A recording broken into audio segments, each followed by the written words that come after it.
అరవ Sridhar Janasena MLA అయితే ఇప్పటిదాకా కనబడలేదు. ఆయన మళ్ళీ సమాధానం ఏం చెప్పట్లేదు. ఈలోపు అమ్మాయి రోజుకు ఒక వీడియో రిలీజ్ చేస్తుంది. తను చెప్పుకొచ్చేటటువంటి పాయింట్ ఏంటి, నాకు న్యాయం కావాలి అని అడుగుతుంది. అసలు ఏం న్యాయం కావాలి? తనని అత్యాచారం చేసుంటే అప్పుడే కేసు పెట్టాలి. అలా కాకుండా అత్యాచారం చేశాక నిన్ను నేను చేసుకుంటాలే, చూసుకుంటాలే అంటే ఏడాదిన్నర పాటు కాపురం చేశానంటే అప్పుడు అది ఉద్దేశపూర్వక, ఇష్టపూర్వక కాపురం అవుతుంది తప్పించి అదేమి నేరం కాదు. తెలిసినే పడుకున్నట్టు అక్కడ పచ్చి కసి భాషలో చెప్పాలండి. తెలిసి నువ్వు వెళ్ళి సంసారం చేశావు. ఇంకోటి, నాకే ఇంటెన్షన్ లేదు, నేను ఆయనతో ఎట్లాగో నన్ను ఒకసారి ఆల్రెడీ అత్యాచారం చేసేసాడు కాబట్టి ఇక పెళ్లి చేసుకుందాం అనుకుంటున్నాను అంటే అంత సంప్రదాయబద్ధమైన అమ్మాయా? అట్లయితే ఈ వీడియోలన్నీ ఎలా తీయగలుగుతుంది?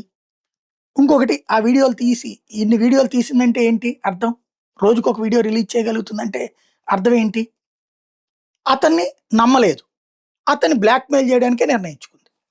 అంటే అప్పుడు ట్రాప్ అన్న అనుమానమే వస్తుంది. ఇప్పుడు ఏదో ఒక వీడియో దగ్గర పెట్టానంటే ఒక అర్థం ఉంది, ఇన్ని వీడియోలు తీసిందంటే ఏంటి? పక్కాగా అతనికి స్కెచ్ చేసింది తను. పోనీ అట్లని అతను పెళ్లిగానోడు, ఈమెకి పెళ్ళయింది, బిడ్డ కూడా ఉన్నటువంటి వాడు.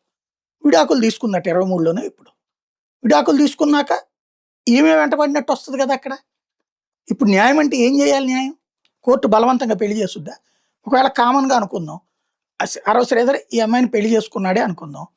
పెళ్లి చేసుకుని జీవితకాలం బ్లాక్మెయిల్ చేసిన భార్యతో కాపురం చేయగలడా? వీడియోలు తీసి ఇన్ని దాచిపెట్టి ఇంత గేమ్ నడిపి ఇంత అటాక్ చేసిన తర్వాత అతను ఈమెతో కాపురం చేయగలడా? ఒకవేళ అతను నేరస్తుడు అనడానికైతే నీకు ఇష్టపడి అతనికి ఇష్టపడి ఏ హింసించారు ఇవన్నీ వర్తించదు. చీటింగ్ అన్నటువంటిది వర్తించదు అక్కడ.